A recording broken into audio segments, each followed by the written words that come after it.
forgot what I was doing.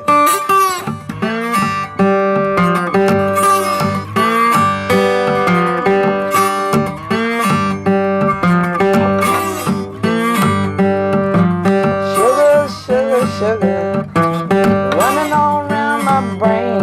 Every time I see my sugar, about to drive old Gaye insane. Yes, I candy on my mind. Says I candy on my mind. Give me ocular diabetes, Lord, Lord, Lord, my baby fine.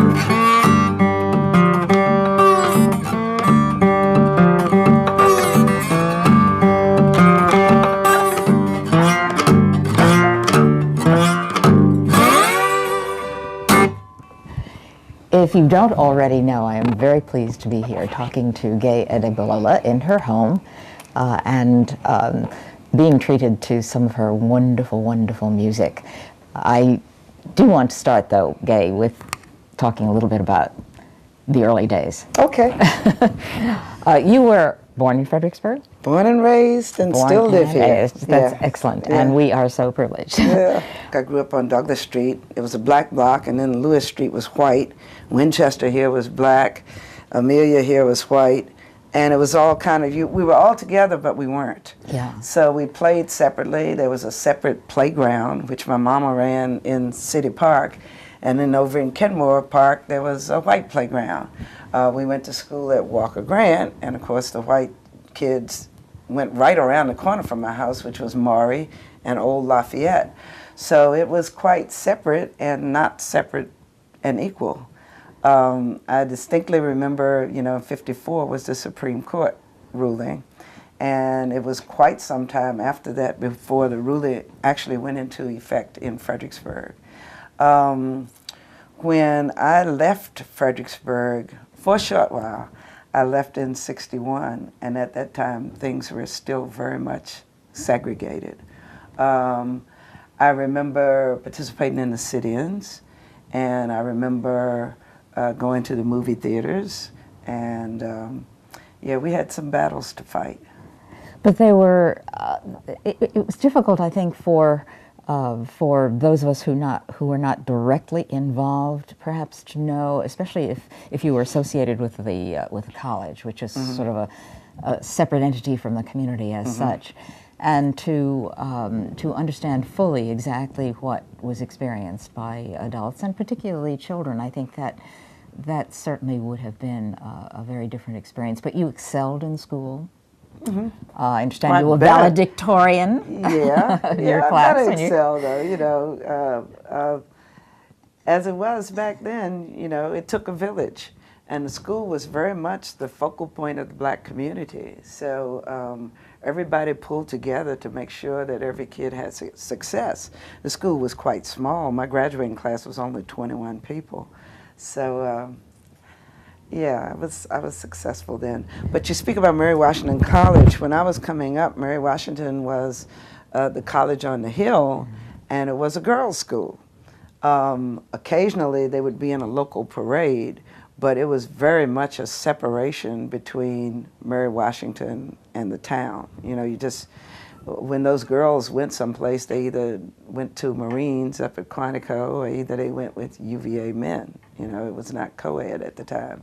So there was a real distinction if you went to Mary Washington. You didn't come downtown, not that I know of anyway. Yeah. No, that's very true. Or if you did, you better have had gloves and stockings and so forth. Right. And come in threes. Right. You had to do that. It was quite.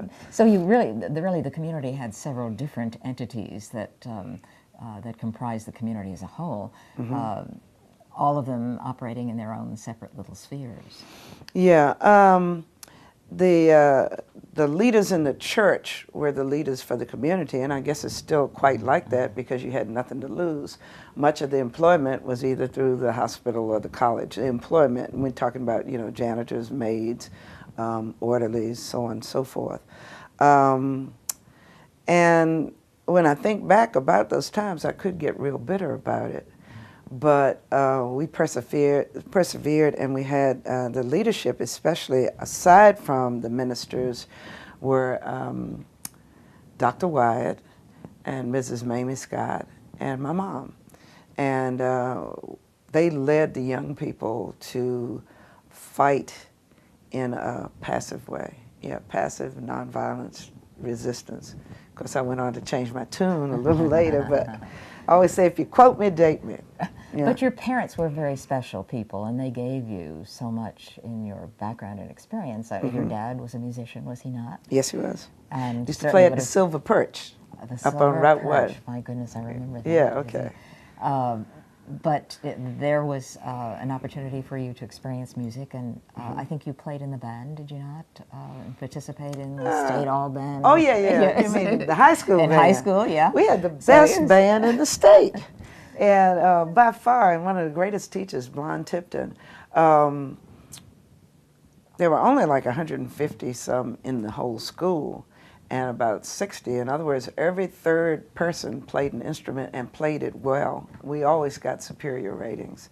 And it was just a wonderful source of pride. My mom and dad helped to raise funds for us to get uniforms, and we were sharp. We were definitely sharp. What instruments did you play? I played flute and piccolo. Ah, quite different from the instruments you played at Yeah, well, I do play harmonica. I got like batches of harmonicas back here. But I was thrilled to play piccolo because, you know, you could hear it, you know. So when we got to do those John Philip Sousa marches, yeah, I would tear it up and I'd be real proud. Yeah, I loved the instruments, yeah. Was there any opportunity in the music world at all to get together with the white community and to have some kind of integrated activity, or was it not possible? Not that I know of. I know my dad often played for white people. He often played at, you know, different clubs and different private parties. But in terms of the dances, it's still quite like it is now. Yeah. I mean, you go to most social events in Fredericksburg, and most social events are still very black or very white. So it's desegregated, but it's not integrated. There's a big distinction. This is, I think, an aspect of our community that perhaps is not much discussed. Certainly not much is done in the way of efforts. Organizations that existed to help the community to become truly integrated, like FACRO, are not functional. Where are we now? In my life, I'm at the point where it just has to happen one-on-one and by example, and not just in terms of racial relations, but also in terms of